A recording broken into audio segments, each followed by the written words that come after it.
Welcome to our deep dive.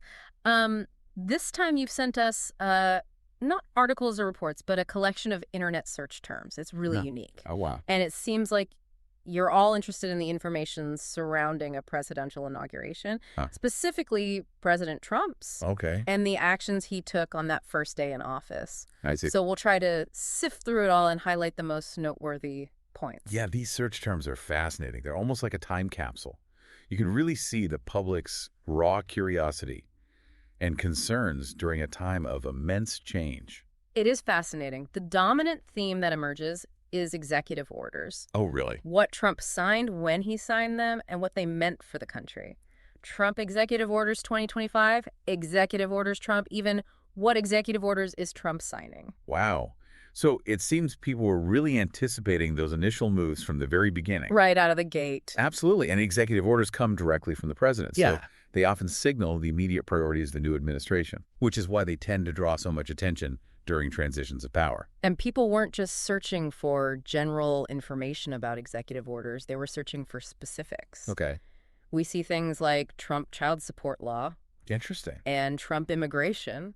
Yeah. So it seems like there was concern over how these orders could directly impact their lives. That makes sense, especially on some of the most contentious issues, Yeah. right? And those searches really echo some of the key themes of Trump's campaign. It seems like the public was eager to see how his promises would translate into concrete actions. Yeah. But, it is worth noting that executive orders aren't all-powerful. Historically, they faced legal challenges, and it's possible we could even see Congress pushing back against certain orders, Oh, okay. potentially leading to some political showdowns. Interesting. So we've got this focus on the policy side of things, but there's also a cluster of searches related to the inauguration itself.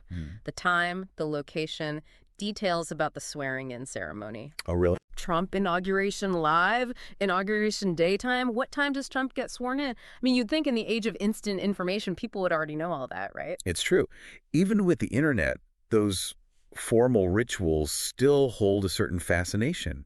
They represent a symbolic transfer of power. It's a moment etched in history. And it wasn't just calendars and clocks people were relying on. They were also turning to various news sources.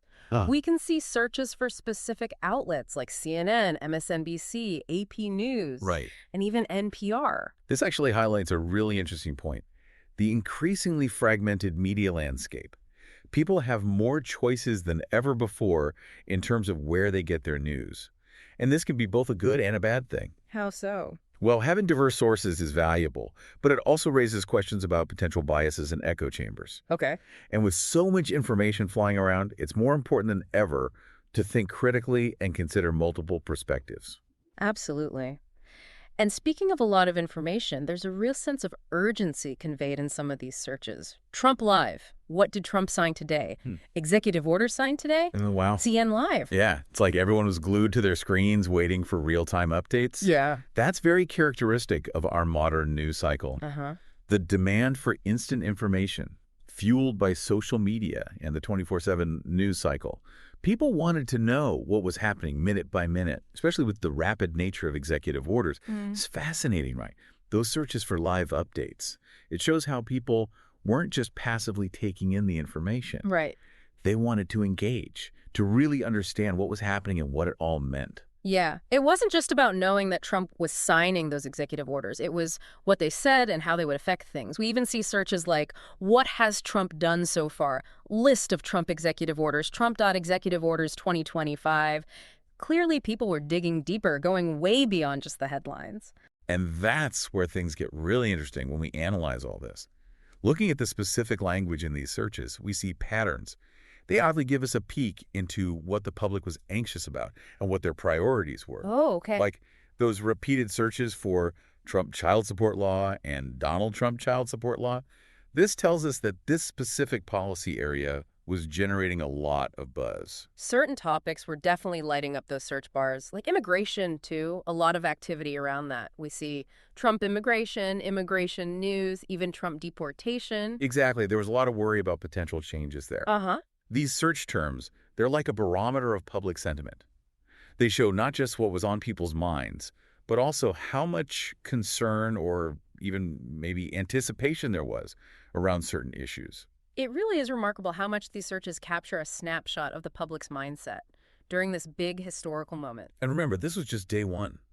Can you imagine the whirlwind of information and speculation in the following days and weeks? It's almost overwhelming to think about.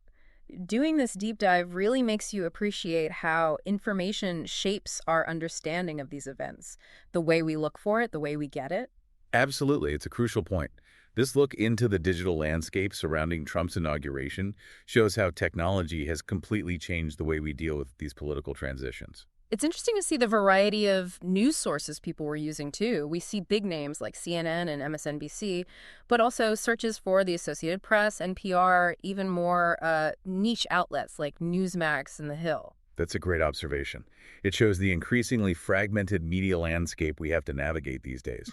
People have more choices than ever before when it comes to news. That comes with opportunities and challenges. I guess on the one hand, it's great to have so many different viewpoints. Right. But on the other hand, it's hard to sift through it all, figure out what's reliable. Exactly. Especially in those early, uncertain days of a new presidency, we have to remember that every news source has its own slant, its own way of presenting things. Being aware of those potential biases is so important if you want to be informed. So it sounds like to really understand what Trump did on his inauguration day, we need to go beyond the headlines, dig into the context. Absolutely. These search terms, they're a fascinating starting point, Yeah. but they're just the tip of the iceberg. If we really want to grasp the impact of those early executive orders, we need to look at the policy details, the potential legal challenges, and the long-term consequences. And we can't forget about the broader political landscape, what Congress thinks, what the courts do, how the public reacts. Yeah. It's complicated, a real web of all these different forces. But I guess if we examine each piece, we can get a better understanding of this moment in history. And we can maybe even get some insight into how information, technology, and political power have been changing in the years since. It's amazing, just from these simple searches, we've had such a complex and deep conversations. Like we've peeled back history, uncovered all these hopes and anxieties. It's the power of a deep dive. We have to go beyond just the surface. We need to consider why people were looking for information. What were their concerns during those crucial moments? One thing that stands out to me is the anticipation, but also the uncertainty. You can see it in these searches. People were ready for the Trump era, that's for sure, but there was definitely apprehension about what it might mean. That's pretty normal with any change in presidents, especially when a different party takes over. People are always curious about the new direction, but with that comes the anxiety of the unknown. And that anxiety comes out in different ways. Some people are glued to the news, refreshing constantly. Others try to dig deep, analyze, and make sense of everything. Right. You can see it all in the search terms.